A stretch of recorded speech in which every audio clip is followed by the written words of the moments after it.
오늘 제천 일성 프레스트에서 조인들의 삶과 가르침을 찾아서 이 책을 읽었습니다. 개인적으로 제가 너무나 좋아하는 책이고요. 이 책을 저는 100번 가량을 읽었습니다. 예. 사실 여러분들이 제가 이 책을 소개하기 전까지는 많은 분들이 알지 못했고요. 제가 김도사 TV와 운영하고 있는 한국 책쓰기 코칭 협회에서 계속 이 책을 제가 읽고 있다. 그리고 영상도 올리고 이렇게 소개를 했습니다. 그렇다 보니 많은 분들이 이제 이 책을 사고 싶다, 어떻게 하면 살 수 있느냐, 이런 문의를 많이 주시더라고요. 그래서 오늘 이제 제천 일성 프레스트에서 같이 저희 제자인 김희슬 코치와 함께 조인들의 삶과 가르침을 찾아서 여기 나오는 이야기를 다시 한번 나눠볼까 합니다. 이 책 어떻게 생각해요? 읽으면 읽을수록 진짜 엄청난 내용이 들어있다는 생각을 했고요. 처음에 접했을 때는 저도 이제 김도사님이 추천해 주셔서 봤는데 피자마자 한 10쪽 읽고 덮었어요. 잘 이해를 못했는데 이제 다른 의식 도서들을 읽고 좀 이제 열린 상태에서 보니까 이게 진짜 정말 엄청난 책이구나. 최근에서야 이제 지금 깨닫고 이제 읽고 있어요. 과거에 이제 거의 한 20년 정도 됐죠. 론다 버니슨 시크릿. 네네. 그런 책들이 뭐 대부분입니다. 네. 추상적인 책, 네. 뭐 끌어당김의 법칙을 이야기를 하는데 맞아요. 구체적이지 않은 추상적인 거, 그런 상상함이 이루어진다. 네, 뭐 그런 이야기들인데 이 책 같은 경우에는 론다 버니슨 그 시크릿, 그리고 이제 끌어당김의 법칙, 이런 책들에 나오는 이야기뿐만 아니라 실제 워낙 실제이기 때문에 허구보다 더욱더 놀라운 이야기가 담겨 있는데 너무나 자세하게 담겨 있다는 이야기입니다. 우주의 법칙, 원리, 이런 것에 대해서. 그래서 이제 여러분들에게 이 두꺼운 책을 다 이제 읽어드릴 수는 없고 알려드릴 수는 없고 거의 한 4-5페이지를 여러분들과 함께 읽으면서 우리 김희슬 코치와 함께 이야기를 나눠볼게요. 네. 김희슬 코치는 인간뿐만 아니라 동물들 있죠. 식물들도 그렇고 우리가 이제 태어나고 죽음, 그 과정이 있는데 그것이 왜 이루어진다고 생각해요? 저도 제가 처음에 생각했을 때는 당연히 죽으면 끝이 있다고 생각을 했었거든요. 근데 이제 도사님을 통해서 의식 독서를 하면서 정말 아예 이제 삶의 그런 것들이 많이 바뀐 건데 죽으면 그 다음 단계가 있고 또 다른 삶이 있고 그냥 뭔가 과정에 지나지 않는다는 거를 알게 되고 나서부터는 그렇게 뭐 슬프지도 않고 그냥 이번 생은 즐겁게 잘 살다 가야겠다 이런 생각을 하게 되더라고요. 과거에 나 같은 경우에도 이제 죽으면 뭐 끝이다라는 그런 이제 보통 사람들이 가지는 생각을 하고 있었어요. 그래서 저는 또 이제 더군다나 기독교 집안에 모태 신앙이었음에도 불구하고 그런 비슷한 생각을 가졌는데 생과 사, 죽음에 대한 생각을 굉장히 많이 했습니다. 가까이 있는 사람들이, 소중한 사람들이 세상을 떠나고 그런 이제 일들이 많았는데 그러다 보니 이제 이 우주의 법칙, 그리고 이제 죽음에 대한 영혼, 귀신, 뭐 천사, 신, 하나님, 뭐 외계인, 뭐 그리고 영성, 뭐 신성, 굉장히 생각을 많이 했어요.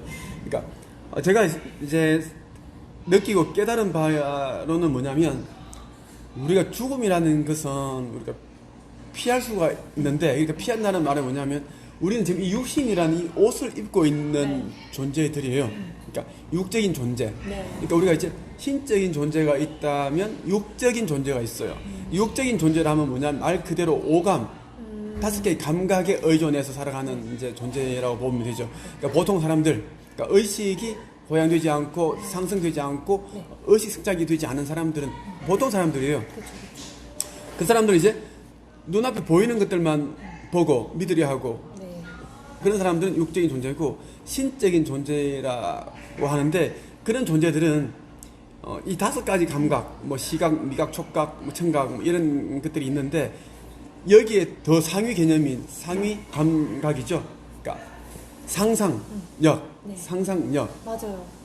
영적인 감각, 이것에 의존해 있는 사람들이 신적인 존재이죠. 이 신적인 존재에 머물러 있는 사람들, 신적인 존재에 가까운 사람들은 늙는다는 생각을 하지 않습니다. 늙는다. 우리는 보통 한 살을 먹으면 한 살만큼 더 살았으니까 또 늙었구나. 그런 생각 안 해요? 예전에는 그 여자 나이 이제 30이면 뭐 이런 생각을 했었거든요. 30이면 이제 그때부터 노화가 확 온다라는 생각을 했었는데 이제 의식 독서를 하면서 이게 진짜 정말 제가 선택한 그냥 인형 옷인 거잖아요. 그래서 그냥 이 인형 옷은 뭐 지금 인형 옷이라 하면 보통 우리 구독자들이 잘 모를 수가 있으니까 네. 어떤 뜻이죠? 그러니까 외계인 책을 보면서 그때 이제 확 깨달았던 건데 외계인들은 그 인형 옷 자체가 뭐 배설을 한다거나 뭘 먹거나 이러지 않는 되게 편한 그런 인형 옷인데 저희는 먹어줘야 되고 또 이제 뭐 배설도 해줘야 되고 외계인들은 그러니까 네. 우리 이런 육신의 몸짓한 그런 네. 인형, 네. 그러니까 그런 이제 옷을 입고 있는 거지. 네. 영혼이 그 담겨 있으니까 네네네네. 그런 네. 이야기죠. 네네네. 근데 저희는 좀 이제 약한 인형 옷을 지구에서 태어난 인간들은 그거를 그냥 입었을 뿐인 거잖아요. 그래서 늙는다는 생각을 안 하면 그냥 그대로 있겠구나 라는 생각도 해요. 왜냐면 초인에서도 엄청 오랫동안 산 사람들 보면은 그대로잖아요, 얼굴이. 그러면 그게 분명히 가능하니까 여기에도 다 나와 있는 거일 텐데 제가 인식적으로 늙는다, 질병에 걸린다, 죽는다 이런 생각을 자꾸 하니까 그게 이제 나타난다는 거죠. 맞아. 본인이 한 살 또 먹었네? 내년이면 40이네. 그러면 40이네라는 자체가 이미 이제 감정이 어떤 감정이냐면 좀 우울한 감정, 그쵸. 불안한 감정, 행복하지 않은 감정. 그러니까 나는 늙고 있다. 내년에는 또 한 살만큼 또 더 늙었겠지. 네. 이마에는 주름살이 더 생기고 몸도 더욱더 노쇠될 네. 것이고 네. 그런 생각을 하니까 이제 우리 이 세포는 네. 세포 하나하나가 다 이제 생명이거든. 그러니까 원소 하나하나가 합쳐진 게 뭐 원자, 분자 뭐 이렇게 되잖아요. 네. 이러한 게 이제 우리가 이제 그러한 원리로 이제 세포가 이루어져 있고 몸이 구성되어 있는데 다 이제 원소 하나하나가 다 그것을 이해하고 알아듣고 그러면 이제 이 몸의 주인은 우리의 영혼의 의도대로 준비를 하는 거지. 우리 주인님이 늙는 것을 좋아하는가 보다. 왜 우리가 생각하는 그것만 얘네들은 맞아요. 판단을 해서 원하는 거라고 판단을 해버리니까 우리가 그 의도를 못 모르니까 결과만 생각을 하니까 그래서 우리 몸이 늙는데 이 책에는 어떤 내용이 있냐 하면 여러분들에게 읽어드릴게요. 조인들의 삶과 가르침을 찾아서 이 절판도서 38페이지 보면 인간의 육체 또는 세포 집단 자체에는 소위 피할 수 없는 노쇠 과정이라는 법칙이 내재되어 있지 않으며 인간을 점차 무기력하게 만드는 것은 아무것도 없습니다. 그렇다면 죽음이란 일종의 외적인 사고이며 피할 수 있는 것이라고 결론 지을 수 있습니다. 질병은 평안에서의 분리, 즉 마음을 통하여 육체에 반영된 영혼의 기쁜 평안을 의미하는 산티의 결의 상태를 가리키는 말입니다. 인간이 공통적으로 체험하고 있는 노쇠 현상은 마음과 육체의 평안하지 못한 상태인 원인의 무지를 덮어두는 표현에 지나지 않습니다. 외적인 사고조차도 사실은 정신 자세에 따라 피하거나 막을 수 있습니다. 시타르탄은 이렇게 말하고 있습니다. 정상 상태의 육체는 전염병이나 역병, 감기와 같은 질병을 이겨낼 수 있는 자연 생명력을 가지고 있다. 시타는 세균이 우글거리는 음료수를 마시고도 아무 이상이 없을 수 있습니다. 또 있습니다. 나이를 먹는다거나 늙는다는 것은 영적이지 못할 뿐만 아니라 실제와도 거리가 멉니다. 두려운 생각, 고통스러운 생각, 슬픈 생각 등이 늙음이라는 추한 환상을 창조해냅니다. 반면에 기쁨과 사랑과 이상은 젊음이라는 아름다움을 창조합니다. 나이를 먹는다고 늙는 것이 아닙니다. 늙음이란 그 안에 젊음이라는 생명의 진주를 품고 있는 조개 껍질에 지나지 않는 것입니다. 네. 무슨 말인지 알겠지? 네. 네. 나이를 먹는다거나 늙는다는 이러한 생각은 영적이지 못하다고 합니다. 그러니까 육적이다라는 거죠. 우리는 하나님이라는 그 아버지 부모님으로부터 우리는 이제 창조가 되었는데 그 신성 하나님께서 가지고 있는 그런 신성들을 우리가 그대로 다 물려받았는데 하나님께서 늙지도 않고 항상 하나님께서는 전지전능 권능을 가지시고 그런 분인데 그 하나님은 형체가 없고 그냥 사랑 그러니까 우주의 대정신 큰 정신 그러니까 원리 그 자체이신 분인데 네. 우리는 어떤 그런 형체라고 네. 참 착각을 하는 거예요. 네. 그러니까 하나님은 절대 죽지도 않고 넓지도 않고 그냥 있는 그대로 영원히 계시는 분인데 그러니까 우리도 당연히 영원 불멸한 존재라는 근데 그것을 잊고 있는 거예요. 입니다. 육적인 인간적인 차원으로 해서 자꾸 생각을 하니까. 네. 그럼 어떻게 하면 늘지 않을까요? 여기에 나와 있네요. 어린아이와 같은 마음을 갖도록 훈련하십시오. 한번 읽어볼래 크게. 네. 자. 어린아이와 같은 마음을 갖도록 훈련하십시오. 자기 자신의 내면에 있는 신성한 어린이의 상을 그려보십시오. 잠들기 전에 스스로에게 이렇게 말하십시오. 나는 지금 내 속에 영원히 아름답고 젊은 영적인 몸이 깃들여 있다는 것을 알고 있다. 신성한 어린이의 몸인 나의 아름다운 영적인 몸은 마음, 눈, 코, 입, 귀, 피부 모두가 완전하다. 이러한 긍정을 스스로에게 계속 말하고 이러한 명상이 고요하게 지속될 수 있도록 하십시오. 아침에 일어날 때에는 큰 소리로 이렇게 말하십시오. 자신의 이름을 부르며 사랑하는 자여 네 안에 신적인 연금술사가 계시다. 잠자는 동안 고요한 명상을 통하여 계속 키워온 긍정의 영적인 힘은 여러분의 삶에 변형을 가져다 줄 것입니다. 네. 그렇죠. 정말 중요한 말입니다. 잠들기 전에 이렇게 말하라는 것이죠. 네. 자신 이름을 부르며 네. 스스로가 자신 이름을 부르는 거죠. 김도사여, 네. 네 안에 신적인 연금술사가 계시다. 연금술사라는 존재가 뭐죠? 신적인 존재를 말하는 겁니다. 네. 모든 것이 가능한 네. 그 힘. 그리고 나는 지금 내 속에 영혼이 아름답고 젊은 영적인 몸이 깃들여 있다는 것을 알고 있다. 신성한 어린이의 몸인 나의 아름다운 영적인 몸은 마음과 눈과 코, 입, 귀, 피부 모두가 완전하다. 건강하다는 뜻이죠. 이런 생각을 가지고 느낌을 가지고 있으면 우리는 모두 건강하게 살 수 있는데 네. 자꾸만 두려운 생각, 네. 고통스러운 생각, 슬픈 생각들을 하니까 늙음이라는 이런 추한 환상을 창조해내죠. 왜? 슬프고 두렵고 불안한 생각을 하게 되면 그 생각 그 자체가 추한 네. 그런 환상, 그런 상상을 하게 되죠. 맞아요. 그러니까 두려운 생각을 하게 된다는 건 뭐죠? 어떤 것에 대한 걱정을, 염려를 하기 때문에 두려운 생각을 하게 된다라는 거죠. 그 자체가 이미 그것에 끌당긴다라는 거. 네. 내가 싫어하는 그것을 자꾸만 창조하는 네. 그 과정으로 이어진다라는 겁니다. 그래서 우리는 기쁘고 행복하고 사랑으로 가득한 그러한 생각을 한다면 분명히 충만한 그런 인생. 충만하다는 뜻은 뭐냐면 더 이상 뭐 필요한 게 없다라는 겁니다. 그러니까 이 잔에 가득 차 있다면 더 이상 뭐 채울 게 없겠죠. 그쵸, 못 차죠. 맞죠? 네. 이런 삶, 그러니까 기쁨과 사랑과 평화와 감동, 이러한 부, 네. 이런 게 가득 차 있으면 이 자체가 인생이 충만한 인생이, 이 사람의 인생은 자꾸 이렇게 결핍되어 있으니까 모자라기 때문에 맞죠? 네. 충만하지 못하죠. 충만하지 못하는 데는 뭔가 어떤 이유가 있겠죠. 충만하지 못한 그런 생각을 했고 그런 인생을 살았고 계속 뒤를 돌아보게 되는.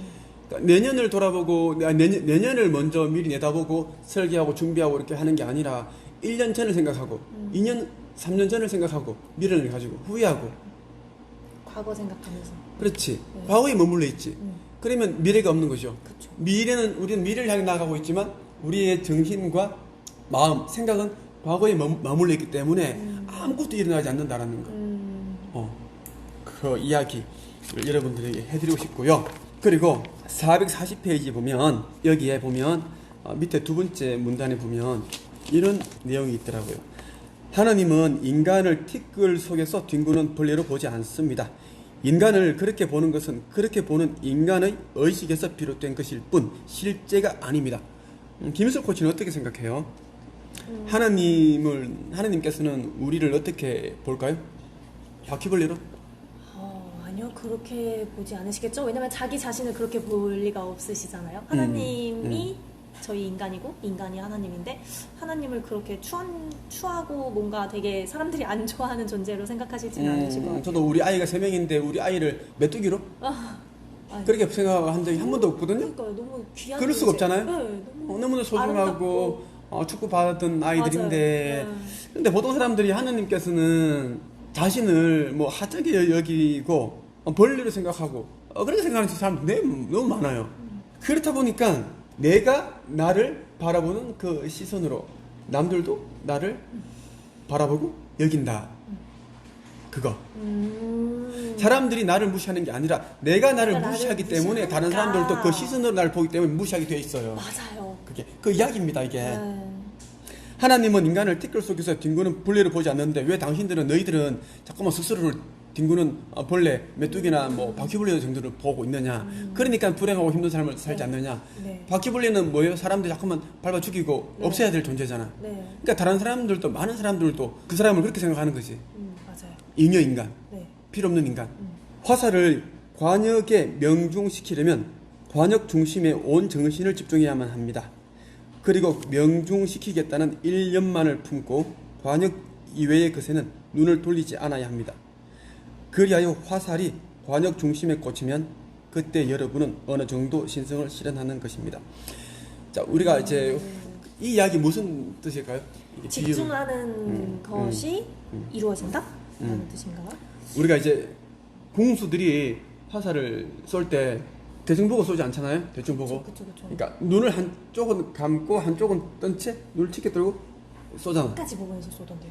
딱 고정시켜서 그러니까 정신을 집중하는 거지. 그러니까 이 얘네들은 시끄러운 음악도 틀어놓고 활도 쏴. 왜? 경기장에 가면 올림픽 경기장 가면 그 나라의 사람들이 함성을 지르거든. 맞아요. 근데 멘탈 약한 사람들은 네. 못 이겨. 순간적으로 흔들리 버린다고. 맞아요. 화살 이거를 살을 이거를 놓을 때 그때 흔들리 버리면 이제는 맞아요. 빗나가 버린다고. 그래서 시끄러운 공간에서도 쏘기도 하고 다양한 곳에서 이렇게 하는데 무조건 우리는 인간의 의식을 집중시켜야 된다. 어디에? 목표하는 그것에.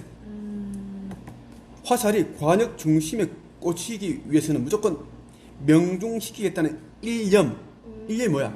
하나 일자, 네. 생각 염자, 한자로 하나의 생각이지. 그 생각만 해야 된다. 이건 이야기야.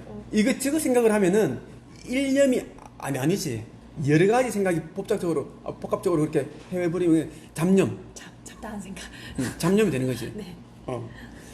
하나님은 여러분이 모든 생각과 행동을 집중시켜야만 하는 신성한 이상입니다. 하나님께 집중하면 신성한 영적인 인간, 즉 말씀이 육신이 된 하나님의 그리스도가 될 수 있습니다. 여러분 자신을 목표로 삼으십시오. 그리고 기꺼운 마음으로 대원리인 하나님과 함께하는 지혜로운 협력자가 되십시오. 만물을 통찰하는 여러분 내면의 하나님, 그 신성한 영적 생명을 목표로 곧장 전진하십시오. 순수한 생각의 거울 속에 목표인 하나님을 새기고 거기에 온 마음을 집중하지 아니하고는 아무것도 이룰 수 없습니다. 네. 하나님은 우주의 대원리이고 정신입니다. 우리의 부모님입니다. 우리에게는 두 분의 부모님이 계시죠.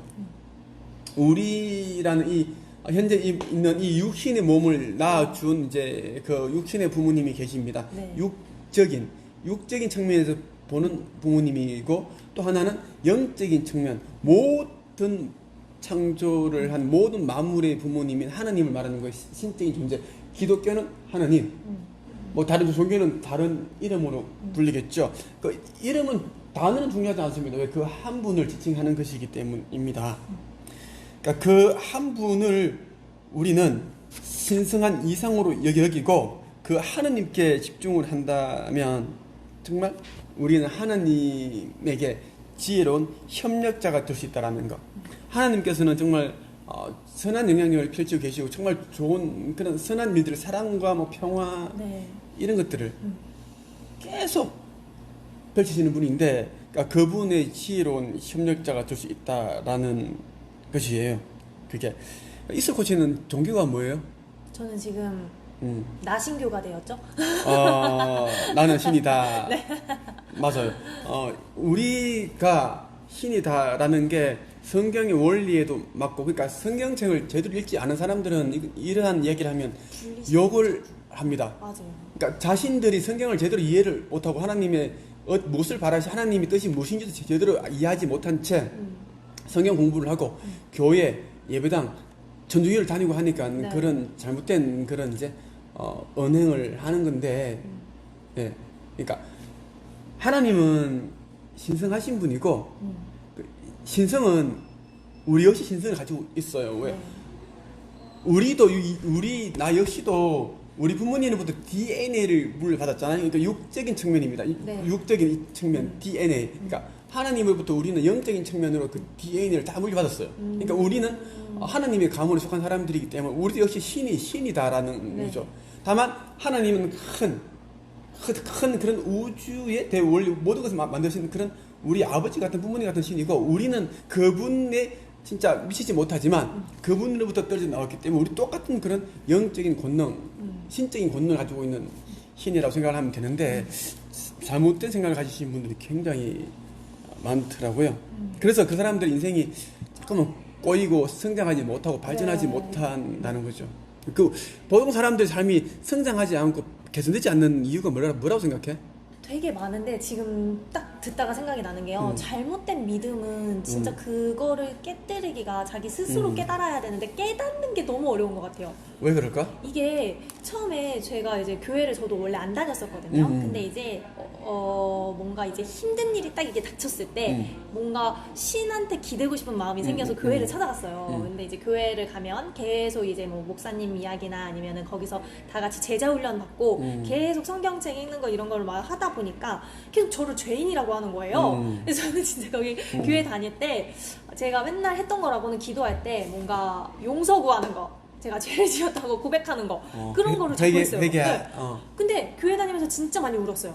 왜냐면 이게 자꾸 죄를 생각하니까 눈물이 엄청 많아지는 거예요. 예수님께서 2000년 전에 저를 위해서 네. 오셨는데 죄를 사하여 주시기 위해서 저는 아직도 깨닫지 못하고 죄만 짓고 있고 그런 왜냐면 저는 마음. 되게 추악해 보이는 거예요. 자꾸. 그러니까. 왜냐면 자꾸 제가 지은 죄를 고백하라고 하니까. 그래서 교회 다니면서 진짜 한 2년 열심히 다녔었던 거예요. 자아 비판했다는 거네 스스로. 그쵸. 네. 그 순간 동안 되게 좀 제가 제대로 된 믿음을 가지고 있나라는 생각을 그냥 좀 막아놓고 있었거든요. 근데 이제 김도사님 1일 특강 들으면서 거기서부터 좀 완전히 바뀌었죠. 왜냐면 그 추천해주신 그 네빌 고다드 I am that I am에서 너무 충격을 받았고, 그 성경 수업을 제가 1일 특강 두 번째 갔을 때 바로 샀나?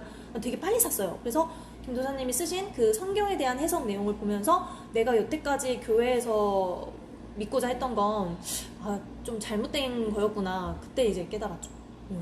아직도 많은 사람들이 그걸 깨닫지를 못한 채 이제 네. 하나님을 바라보지 못하고 네. 목사님을 종교 지도자를 네. 바라보고 있고 교회를 믿는 맞아요, 겁니다. 맞아요. 그러니까 하나님을 믿는 게 아니라 깊이 들어가 보면 그 사람들이 잠재의식에 깊이 들어가 보면 교회 목사를 믿고 있어요. 맞아요. 그냥 기독교라는 그 사상을 믿고 있는 것이지. 맞아요. 그 물들어 있는 거야. 세뇌되어 있는 거지. 그 말이 딱. 그것을 그 이제 세뇌되어 있는 그 껍질을 딱 깨고 나와야지 진짜 먹구름이라는 그 종교, 여러 가지 종교, 그 먹구름 위에 찬란한 태양, 하나님을 바라볼 수 있는데 그 먹구름이 종교 여러 단체들이 태양을 가리고 있는 거야. 대기권에서. 네. 그러니까 그것을 깨달은 사람은, 나 같은 사람은 먹구름을 이제는 안 바라보지. 오히려 먹구름 위에 있는 태양을 바라보지. 그 신, 하나님. 그러면 이제 어떻게 되는 일이 생기는가? 그러면 이제 종교로부터 자유로움을 우리는 가지게 되죠. 네. 종교로부터 자유. 네. 그러니까 우리가 원하는 게 자유를 가지는 건데 직장으로부터의 자유, 자유. 경제적인 그런 힘듦에서 오는 그런 자유, 인간 관계에서 오는 자유, 모든 게 자유잖아. 종교에서만큼 사람들은 자유를 못 누리더라고. 왜? 맞아요. 지옥 갈 수 있다라는 그런 세뇌를 받았고, 그리고 매주 교회를 가다가 안 가면 안 좋은 일이 일어난다라는 거. 맞아요. 사람은 항상 겸손해야 되고 그런 거. 네. 워낙 우리가 계속 많이 듣던. 그것만 여러분들이 깨트리면 네. 삶이 훨씬 더 가벼워집니다. 네. 미니멀 라이프 하면 뭐 하겠어요. 종교시설 가면 또 울고 마음 무거워지고 그렇잖아요. 그리고 부자는 바늘구멍을 통과하지 못한다고 계속 부자에 대한 또 성경 내용, 그 내용 계속 말해주면서 그렇게 해야지. 그렇게 해야지. 11조는 열심히 해야 되고. 그렇게 해야지 이제 종교 시설에 돈을 네. 이제 거둘 수 있으니까 네. 헌금을 받을 수 있잖아. 네. 부자라고 다 가지 못하는 건 아니죠. 네. 가난한 사람이라고 천국 가는 것도 아니고 네. 천국이라는 것은 특정한 또 장소도 아닌데 음. 천국이라는 곳은 모든 영혼들이 나중에 궁극적으로 가게 되어 있어요. 거기에 이제 누구는 깨달음의 이제 지혜라는 그런 깨달음을 얻어서 좀 더 빨리 갈 수 있고. 그러니까 이 지구는 3차원인데 이 3차원에 사는 사람들은 대부분 사람들은 3차원에 맞는 의식을 가지고 있는 사람들입니다. 네. 이 3차원에 있는 사람들은 이 3차원 의식 가지고 4차원으로 갈 수 없어요. 왜? 4차원으로 가면 4차원이 엉망이 돼버립니다. 네네. 3차원 사람들은 이기적이고 못됐고 욕심 많고 그런 사람들이잖아요. 그런 영적인 존재, 그 의식을 가진 사람들인데 네. 4차원, 5차원들은 뭐예요? 사랑이 넘치고 평안을 원하고 이기적이지 않고 네. 공유, 나눔을 좋아하고 네. 성장을 좋아한다고요. 네. 그러니까 3차원 얘네들이 의식을 가진 존재들이 4차원, 5차원 그냥 가버리면은 그 세계는 파괴돼버린다고. 그래서 이제 우리가 이 육신이라는 이 옷을 버리면, 벗어버리면 죽음이라는 그 관문을 통과하게 되는데 그 다른 차원으로 가게 된다라는 거죠. 그래서 3차원의 의식에서 아직 벗어나지 못한 그런 중생들은 죽으면 특정한 시간을 지나서 또다시 3차원 세계에 또 옵니다. 네. 이 지구가 아닐지라도 지구가 비슷한 공간으로 또 갑니다. 네. 그런데 이제 수백 번, 수천 번 정도의 어떤 윤회를 거쳐면서 깨달음을 얻었던 사람들, 예를 들면 뭐 종교란 정말 인간이 만들었다라는 것을 알고 하나님은 한 분이라는 네. 것을 알고 하나님도 우주에 대울리고 사랑을 넘치고 이런 분이다라는 것을 알고 뭐 카르마 법칙도 알고 이런 사람, 이런 영혼들은 이제 깨달음을 얻은 존재이기 때문에 4차원 이렇게 이제 올라가는 거죠. 그러니까 자신의 의식이 머물러 있는 그 상태에 맞는 차원을 넘어가게 되어 있어요. 자동적으로. 이게 과학적인 시스템으로 하나님께서 다 만들어 놓으셨죠. 그래서 여러분들이 인생을 좀 더 빠르게 개선시키고 싶고 행복한 삶을 살고 있다고 그런다면 여러분의 의식을 높이고 확장, 성장을 시켜야 됩니다. 의식. 모든 게 의식이 답이거든요. 가난한 사람들은 가난한 자의 의식을 가지고 있고 네. 부자들은 맞습니다. 부자의 걸맞는 의식을 가지고 있습니다. 그러니까 출발선은 다 똑같은 그런 가난한 사람이었지만 몇 년 지날수록 누군가는 발전하고 부자가 되어가고 있는데 누군가는 계속 더 힘들어지고 신용불량이 되고 파산을 하고 자살을 생각하고 그것은 사회가 그렇게 사람들을 이렇게 만든 게 아니고 본인들이 내면 의식, 그 내면에 담겨 있는 그 세계. 우리가 두 개가 세계 있거든요. 네. 하나는 이 보이는 눈에 보이는 이 나무도 보이고 이런 예쁜 이런 현실 세계, 네. 외부의 세계가 하나 있고 우리 이 내면에 또 내면 세계가 있습니다. 그러니까 이 내면 세계가 똑같은 세계예요. 단지 우리 눈에 보이지 않을 뿐이지 나무도 있고 바위도 있고 물도 있고 다 똑같은 그런 세계인데 이 세계를 어떤 그림으로 그리는가? 누구는 우울하고 불행한 그런 그림을 그리겠죠. 네. 그럼 당연히 이제 머지않아 조만간에 이제 그런 세계가 쫙 펼쳐지는 거예요. 이 외부 현실이. 그것을 여러분들에게 말씀드리고 싶고요. 그리고 마지막으로 이 말씀을 좀 드리고 마칠까 합니다. 내 안에 있는 그리스도보다 더 위대한 능력은 없다. 내가 그리스도의 말을 선포하면 모든 것이 그대로 이루어지리라. 그리스도의 말보다 더 큰 힘은 없나니 이제 내가 그 말을 축복하고 찬양하며 완전한 조화 가운데에서 세상에 바라노라. 이렇게 함으로써 여러분의 진정한 소원은 표현된 것입니다. 그러므로 다시는 청혼할 필요가 없습니다. 제3, 제사 청혼하는 것은 의심에서 나오는 것입니다. 그러니까 기도를 하면서 두 번, 세 번, 네 번 이렇게 계속 기도한다는 것은 의심하기 때문에 하게 된다는 것입니다. 구한 것은 이미 얻은 줄로 알고 앞으로만 나아가십시오. 여러분은 여러분 내면의 그리스도의 말을 바랬습니다. 여러분에게는 명령권이 있습니다. 그러므로 여러분이 말한 것은 그대로 성취된 것입니다. 이것이 신적인 법칙입니다. 그래서 여러분들도 이미 구한 것은, 이미 기도한 것은 얻은 줄로 믿고 앞으로만 나아가십시오. 예, 이렇게 제천에서 리손 포레스트에서 조인들의 삶과 가르침을 찾아서 이 책과 함께 했습니다. 예, 감사합니다. 네, 감사합니다.